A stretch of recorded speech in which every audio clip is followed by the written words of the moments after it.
Happy almost ReZero Day. We got some videos from Mr. Echidnut. Shout out to Echidnut to check out. Natsuki Subaru was here. Baby Stando. Is he riding on his own arm and forgetting like in JoJo's? ReZero finally feels like ReZero again. I bet you're so mindfucked right now that your brain is pregnant. I mean, that cliffhanger was probably the craziest thing I've ever seen in this anime. Perfect fucking episode. Craziest thing I've ever seen. No, I feel like the bunny shit was crazy. Or even like the kiss of death with Amelia. That shit was shocking. The carving on, but the transition of Meiri whispering into Subaru, seemingly going back into this nightmare realm, that was shocking though. In this anime. Perfect fucking episode, best of the season so far. I actually can't believe how good that was. Best of this episode. Best of the season, sorry. Perfect episode. Let me think. It could be. I feel like it's impossible to be perfect, but it was pretty damn good. If I think about like the overall entire episode from start to beginning, was it that packed with content? Honestly, kind of, yeah. The episode before this one was really low-key building up, and then the crazies that's to happen. And then this one, we start off with Aura Monster. Like it did feel like one of those like doomed timeline runs where everything is getting fucked up, and we still get more and more fucked up. Some amazing character development happening for like Shaola and Subaru finally connecting. And then again, just the twist that keeps happening and Meiri just like trolling. You know what? The episode was that amazing. So, Subaru is being possessed by something. It was me. I possessed him and made him hug Shala. We had Rem killing Subaru in 2016, and now we have Rem killing Subaru in 2026. Woo! Nature is healing. This is the first time we've heard her voice in like 5 years, and I gotta say, she sounds a bit different than I remember. She's back on the payroll, baby. Hey. The good old days. I can't wait to talk about Rem again, but let me mention the Aura Monster scene first. It was honestly exactly what I expected it to be. TikTok Disappointing. Underwhelming. Because the scene was never supposed to be anything crazy.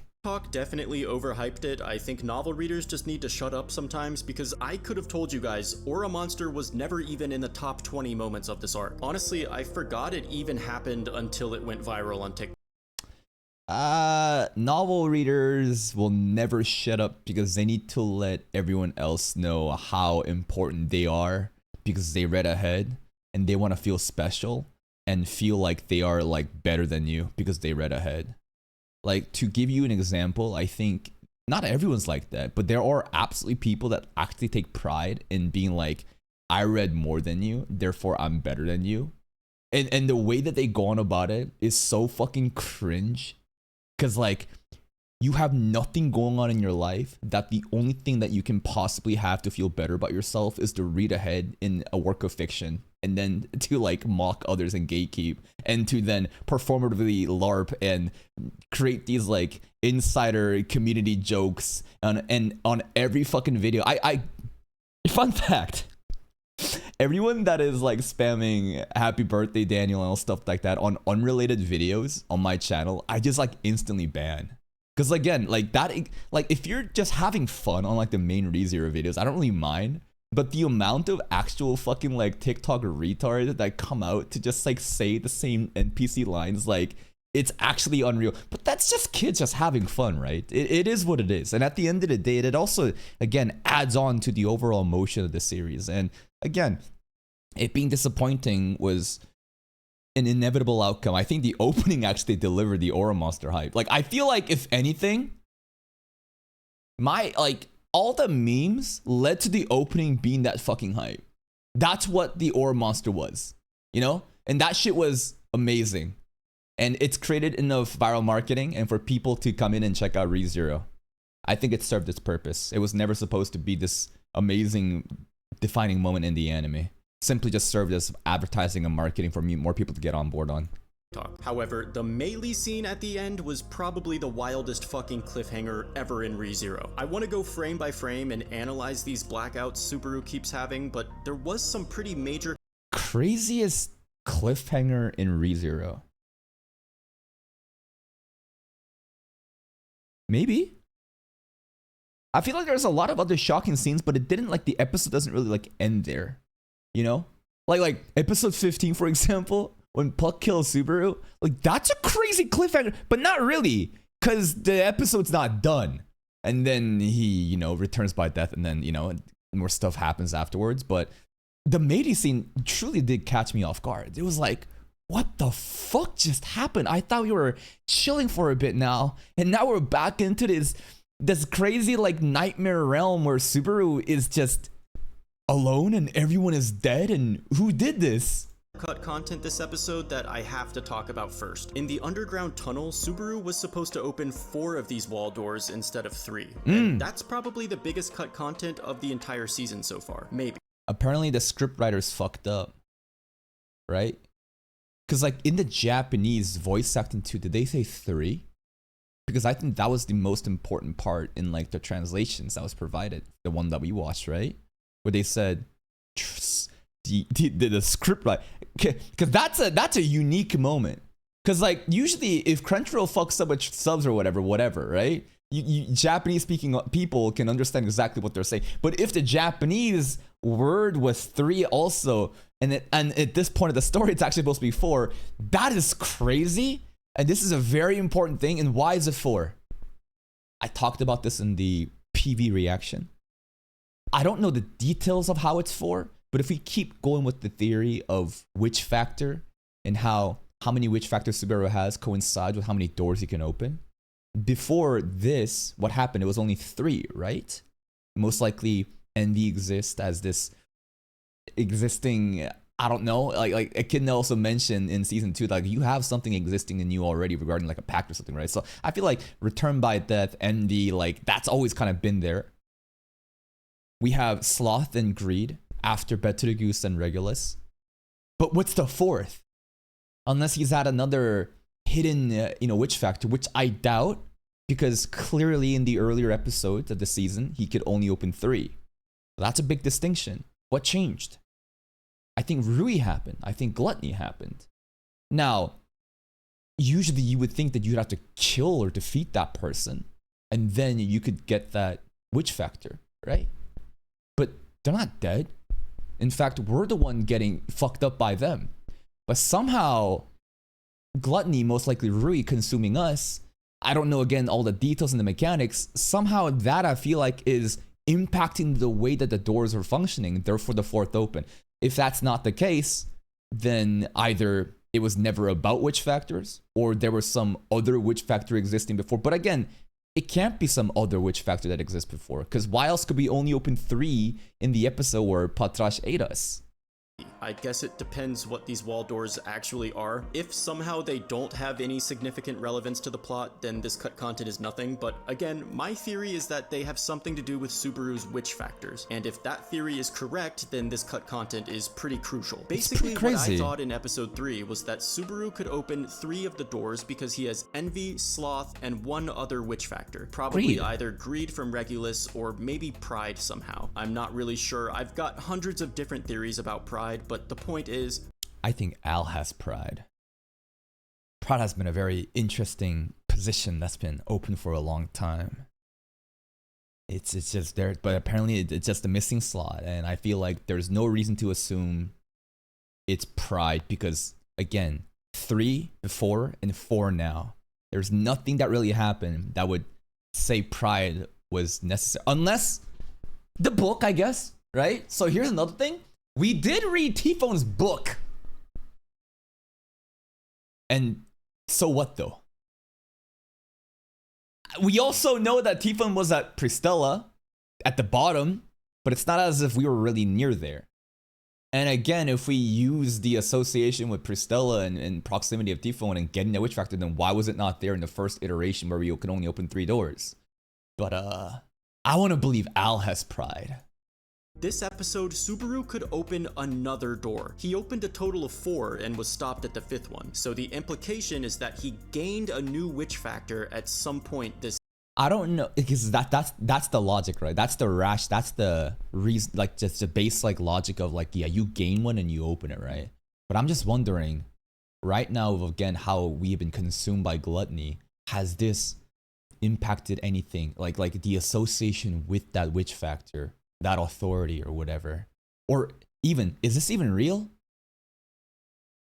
Because like what happened when he approached this door? He couldn't open anymore. And he kept bashing his head into the door. And then what happened? Honestly, I'd have to go back.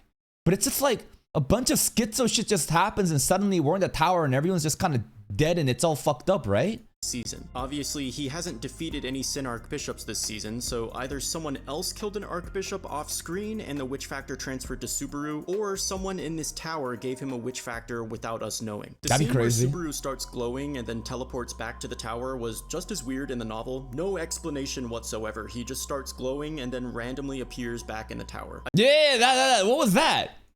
The fuck is, what is this? This is the important part. Subaru starts glowing and then teleports back to the tower was just as weird in the novel. No explanation whatsoever. Nothing? He just starts glowing and then randomly appears back in the tower. I feel like sometimes the author will just teleport people when he doesn't feel like writing about how they got there, but I really want to talk about this REM scene, except there was one other scene that was different in the novel. In the anime, we saw this dark smoke filling the tower and busting through the wall. Apparently that was Satala, bro. Like, in season 2, the overall just like the design of Satala's like powers and miasma and whatever it is, definitely like the compositing totally different. It was not a smoke. It felt like more liquid mud. This is apparently Satala, so okay, this is season 4 Satala redesign aura, I guess. Smoke filling the tower and busting through the walls and shit, but in the novel, its description was a lot more similar to the scene in season 2 where Satella escaped Echidna's dream world and started absorbing everything. So Okay, that makes it more interesting. Why is she doing that? Why did she do that last time? She got mad because we basically fucked off and cheated on her and we were with Echidna for a long time and then we got caught, right? And then Satala got really fucking mad, right? Why is she doing it right now? What do we do? I don't know. Because like everyone just was kind of just dying, right? Like there's like these like holes through everybody. So I just assumed I just Satala just crashing out. Why is she crashing out? Why is she mad? What does Subaru do? Or what happened to Subaru? Maybe she's mad for Subaru. Like she's just mad at Gluttony for eating away Subaru's memories and for Subaru to be in this position. And now she's like upset and crashing out. Like, I don't know. This smoke, I think, was supposed to be the Witch of Envy attempting to destroy the world, except I feel like the anime didn't really make that clear because it appeared so different visually, but what I think happened is Satella got mad about someone else learning of Return by Death and thus decided to go crazy and start killing everything. And it's a forbidden rule. Rui knows about it, right? So it's just like, I guess that's enough, but that's not going to solve anything. Rui is in a very interesting situation where she has the memories of Subaru. And she knows about this delicate secret. But she also realizes she can't really just like kill him permanently. Like you have to like seal him away. You have to like just keep him barely alive, right? Because otherwise he can just return by death. So it just feels like right now Rui is just fucking with us and trying to create all these crazy scenes to make us go insane. That's the best thing that she could do to defeat him. Who is it who knows about Return by Death? Fucking Rem. The way she said next time seems to imply that she knew he would loop again after she killed him, which is why Satella got mad. But the question is, how does Rem know about Return by Death, and how is she awake? I watched this episode with my anime. This one shouldn't be too hard to figure out, right? Do people really think that like Rem is Rem here? This is genuinely like, I guess it'd be kind of shocking if you're not like tapped into like the shape-shifting nature of Gluttony or the fact that Rui's voice acting was there at the fall. Yeah, I you know what? The average like anime only just watching it passively without trying to really just understand definitely could be confused like that.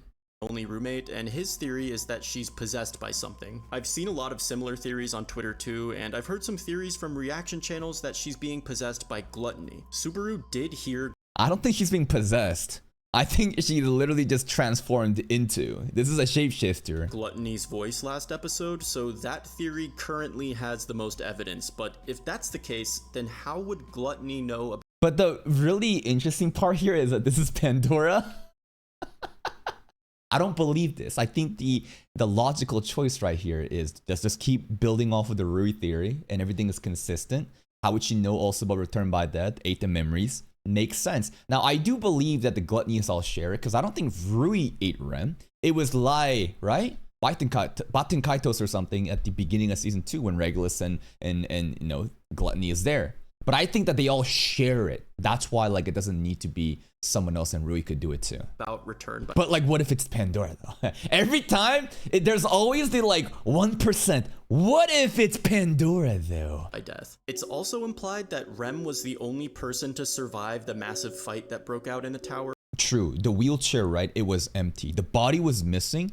So like possessing, I feel like it'd be more shape-shifting, but the body was gone. Which is pretty crazy. Of all these characters who died, I would say Julius and Rom are probably the strongest, or maybe Shala. We don't really know her full potential, but I'm pretty sure Rom, Julius, and Shala could absolutely destroy Rem. So the fact that she was able to survive whatever happened here makes the whole situation a lot scarier. Now, did Satala do this?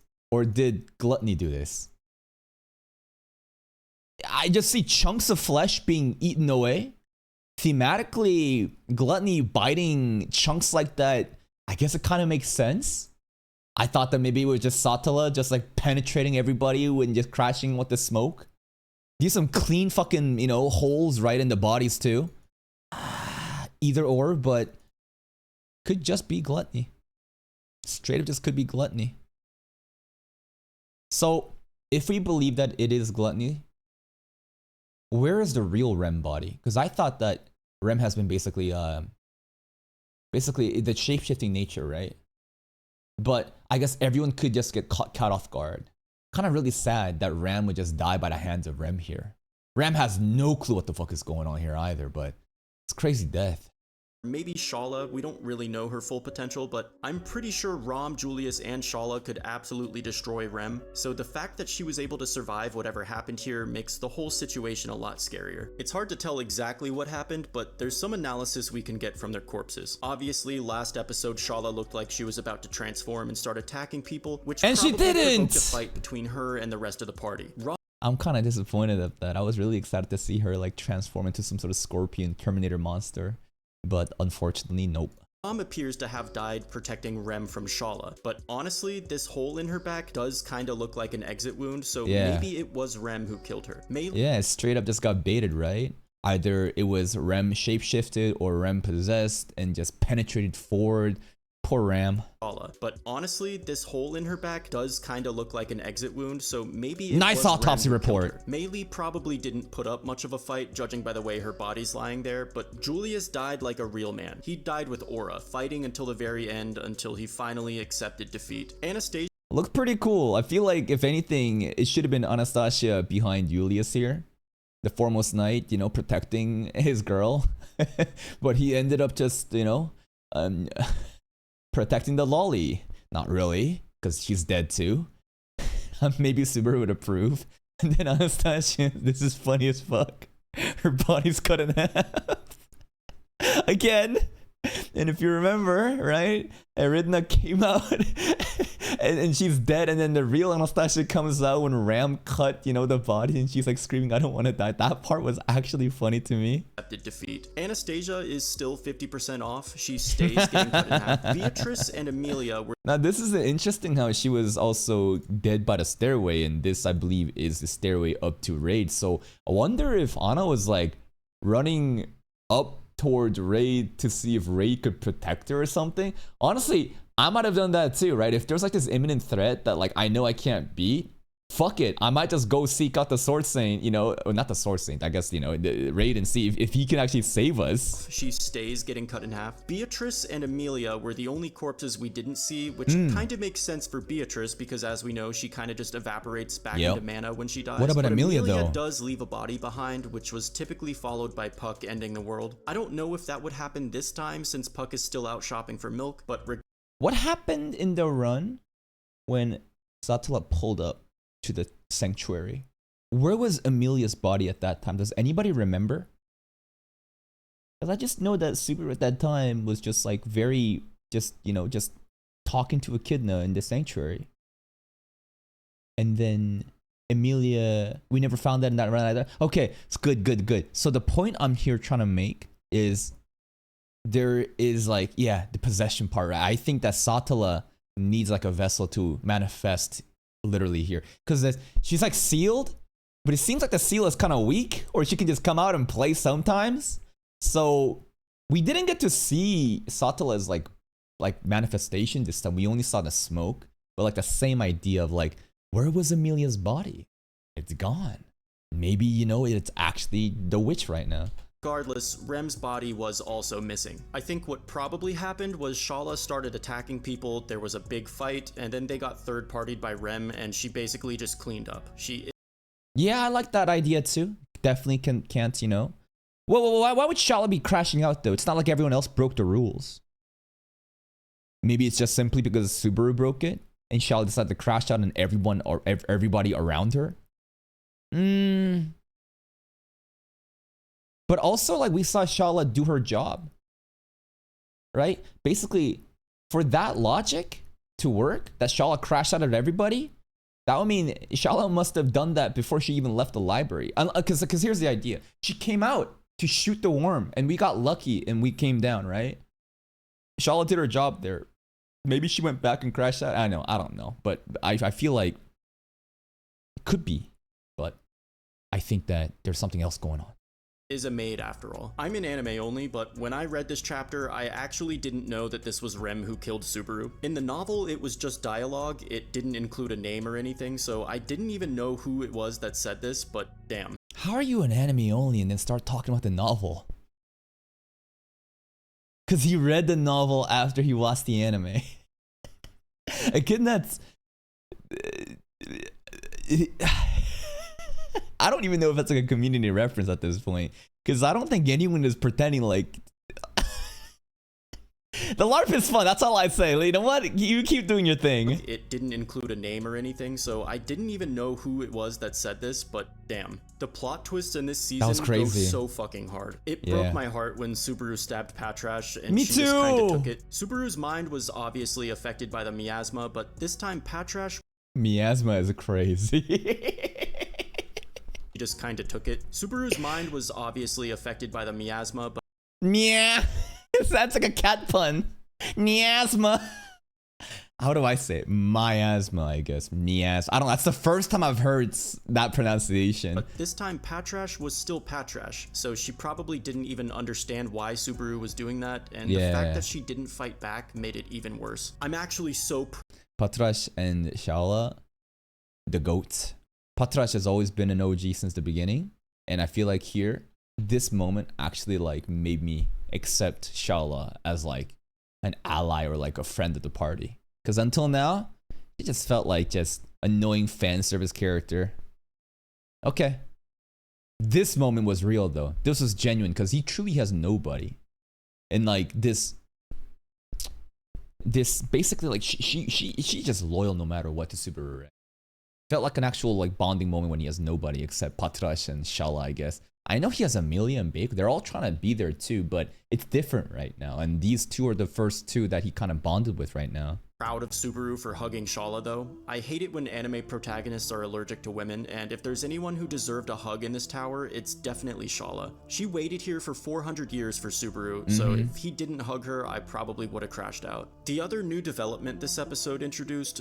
Oh, this is crazy. So these are the visions that we see before we get put into the dark nightmare realm. I don't know how to describe that scene when everything is just dark and things are scary, but I just call it the nightmare realm. So first we had bears, and then what happened? We woke up and there was a pile of fucking bears at the bottom of the basement. Oh, okay, the fuck? They were alive, but now they're dead. Who did that? I don't know. And then later, we have another one with Matey whispering, and then what do we see? Matey eyes, tears, perhaps her dying, and then she's dead. So it's like, these scenes, as we see before that TV channel scene shows up, seems to be hinting that like someone, perhaps Subaru or someone else, they're about to kill the things that's shown in the visions. You're like, what is that? Are these weird blackouts our boy keeps having. First, we saw it in the tunnel. Subaru blacked out and woke up with blood on his hands and a bunch of bloody mobbies laying next to him dead. We get bits and pieces of what actually happened from these blackout frames. See, I thought it was going to be Shadow Garden scene, so I got really excited to wanting to play it back. I thought it was Shadow Garden simply because of the TV screen channel thing. It's kinda hard to see, but the implication is that Subaru blacked out and went fucking crazy mode and killed them all. And then at the end of the episode, he blacks out again and wakes up to evidence that he strangled Meili to death and found his own name carved into his arm. That is Baby something Subaru STANDO. tends to do. He used to write Subaru is here on other things before. Flugel It's too. almost as if both Subarus exist simultaneously and they're competing for who gets to be the real one. Yeah. I like this, right? And again, if you've seen JoJo's Bizarre Adventure with Lolly Ho Baby, remember when Kakyoin and Polnareff and everybody, they're fighting the baby stand? And when they're in the dream world, they know what's going on. But when they get out of the dream world, they forget everything. So Kakyoin decides to carve in his arm in the dream realm so that when he wakes up, he doesn't forget. Now, Natsuki Subaru was here is a pretty simple thing that he could say. He could have been more descriptive. Well, then again, he's carving his fucking arm. That hurts a lot. I guess he should be concise, right? But this line, like, basically, shouldn't he tell himself that, like, you have amnesia? You're forgetting memories. I don't know, but instead it's Natsuki Subaru is here. It's discreet enough, I guess, for him to realize that, like, wait a minute, the fuck? I was here? Is myself trying to tell me something? On other things before. It's almost as if both Subarus exist simultaneously and they're competing for who gets to be the real one. I've actually found myself rooting for the new Subaru, even though I love the old one. I think the author just did such an amazing job writing this that although I don't want Subaru to abandon his past and lose all the progress he made, I can't help but empathize with how the new Subaru feels, and I kinda want him to win. The way I want him to win while crashing out. None of this, you know, like holier than thou, just positive feelings of friendship. Like, I want him to just like be a fucking dog and get away with it. I do think the memories are going to come back later on after we beat Gluttony, probably. But how are we going to do it? How is he going to do it? And that's going to be the craziest thing. Because this is an undeveloped Subaru who is attempting content at difficulty levels that he shouldn't even be near at. But like, he will do it, so it's gonna be crazy. Like and we're gonna see that in Core 2, right? The comeback, it's always like that in ReZero. First part's usually just kind of suffering and we're getting fucked up, and then later on, somehow we just think the momentum just kind of changes and things look good. this episode abruptly ended though was so fucking peak, by the way. I love ReZero so much, and these past 2 episodes have felt like a fucking horror movie. ReZero works best as a psychological mystery anime, and so I urge you guys not to seek out spoilers for any of these newly introduced mystery elements, because it's so much better when you just edge yourself every week. Trust me, when you finally bust, it'll all be worth it, and ReZero will become your favorite anime of all time. Thanks everyone for watching. This episode was a 21 out of 10. We're gonna run out of numbers. We're gonna go to the triple digits, bro, by the end of season 4. Absolute peak. I know I've been uploading these every Wednesday, but next week I'm actually gonna need an extra day, so the next video I'll probably post on Thursday if you don't mind. I'm out for now though. Keep talking about ReZero. Peace. ReZero. Yeah. What's going on? It's a crazy episode. Crazy fucking plot twists. But I think that we're not too far away from the truth, right?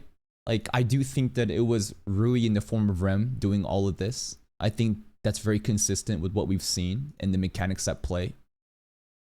I am very confused about these scenes though. Like, what happened here? Matey whispers, and then we wake up into like a different realm. Like, did time skip? is this a different event that happened in the past? Did Meiji whisper this, then Subaru fucking crashed out and kill her, and then we woke up? Like, I don't know. But other parts, the pieces of the puzzle, it's slowly coming together, yet there's still so much to look forward to. Overall, these recent episodes has absolutely nailed it in terms of that horror mystery thriller. It is when ReZero truly is at its finest, when you are confused and curious of this world, and you know, and the more answers you get, like you get like 3 more questions and you're just like, what the fuck is going on? But Patrash and Shaola, truly the MVPs for last episode, and I hope that, you know, he gets to get more of those friends, because right now he's pretty lonely and alone. How's he gonna do it? Only one way to find out. Watch more episodes. Please go check out Mr. Echidnut. Link to the video right here. Go support his channel and check out his other videos too, and I'll see you in some of the other ReZero content. Bye bye.